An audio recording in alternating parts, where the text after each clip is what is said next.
Most pros today are hitting the ball with a relative amount of spin. When they use a flat shot, it is usually to attack a higher bouncing ball. At a beginner level, it is the most common spin because the racket's path and angle are moving in the same direction, unlike a spin shot where the racket's path is always leaving the ball in a different direction to the ball's trajectory. When developing a feel for a flat stroke, the racket's path and angle should be the same and all moving in one direction. The ball should feel like it's staying on the strings for as long as possible.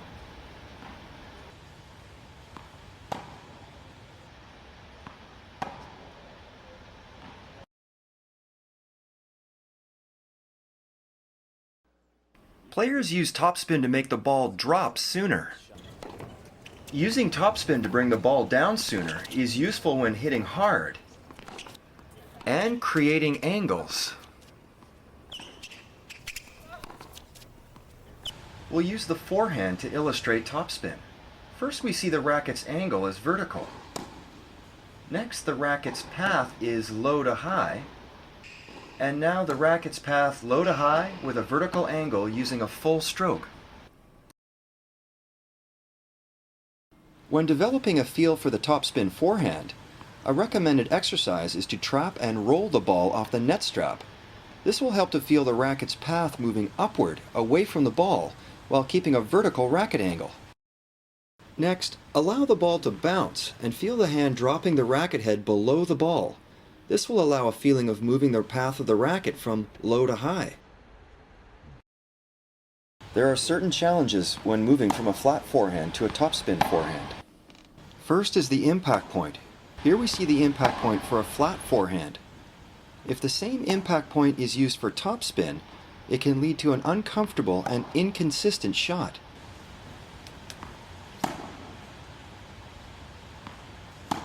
To make it easier to hit topspin on the forehand, the impact point needs to be more out in front of the body.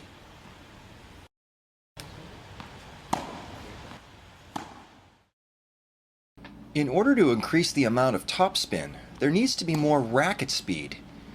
More racket speed will occur when the arm has more segments being used, such as a bent forearm and wrist.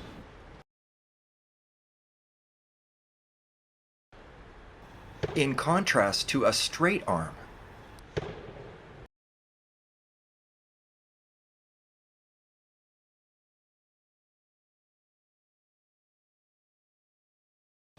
Depending on the grip, the stroke will often have different follow-throughs. For example, an Eastern forehand grip usually finishes over the shoulder.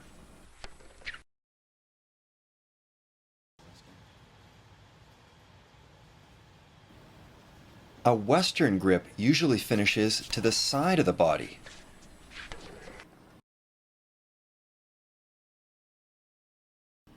Because topspin has a safer trajectory and drops faster, many players will use a topspin serve to move an opponent off the court, and to stay consistent, especially on the second serve. When developing a feel for the topspin serve, a recommended exercise is to start closer to the net and hold the ball on the strings while moving the racket angle up the back of the ball. Next, to develop more feel for topspin, use the racket to throw the ball upward. The next step is to use a toss. Start the racket close to the impact point. And now using the full motion from the baseline.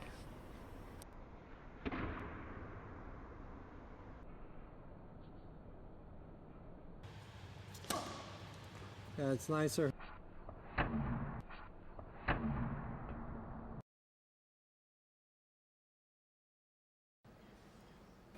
Underspin glides through the air longer and therefore goes deeper at the same speed as other spins. You'll see players using underspin on the defense to stay in the point, or approach the net on short balls. You'll see players using underspin to keep the ball very low.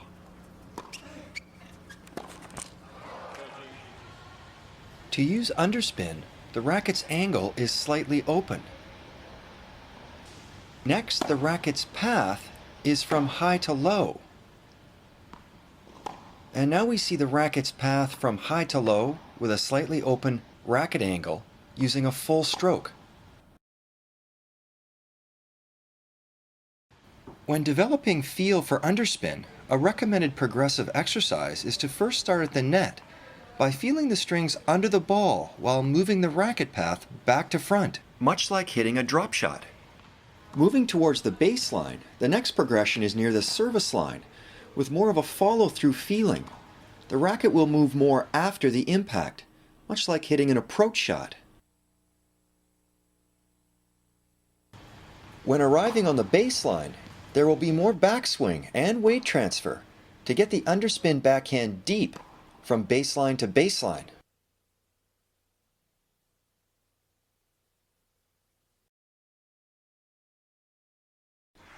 Side spin is the only spin that can curve in two different directions. You will see players using side spin on slice serves out wide on the deuce court, and to hit an inside-out low volley to curve toward the alley. To use underspin, the racket will move from left to right, or right to left on a horizontal plane.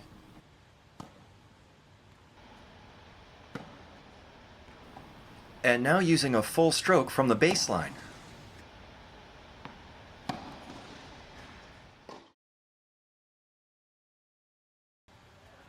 When receiving a low backhand volley and hitting cross-court, players will often follow through towards their target.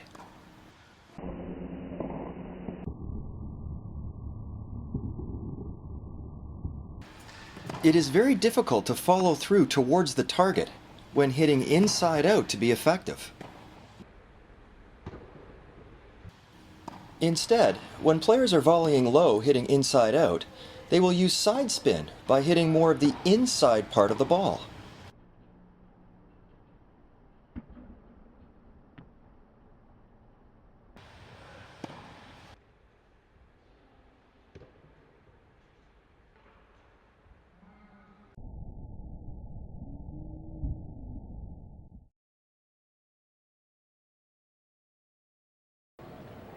Side spin is sometimes called slice on serves. It's important to be able to slice the serve out wide in the deuce court to stretch out an opponent.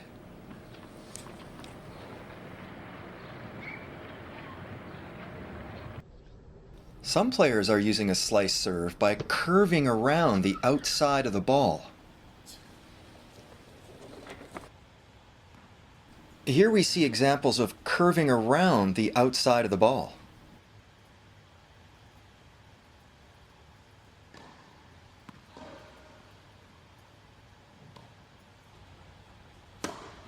Good.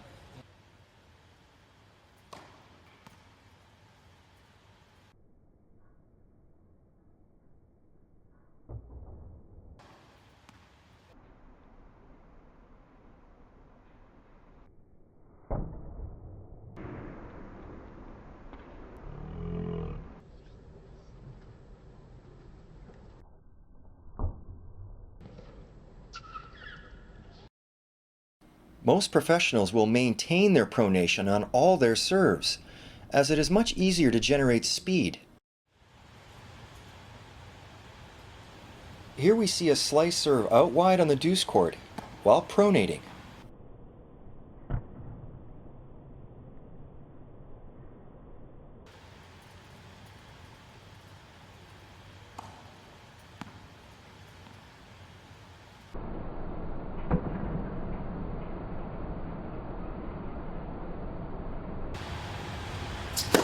That's a good. That's a good.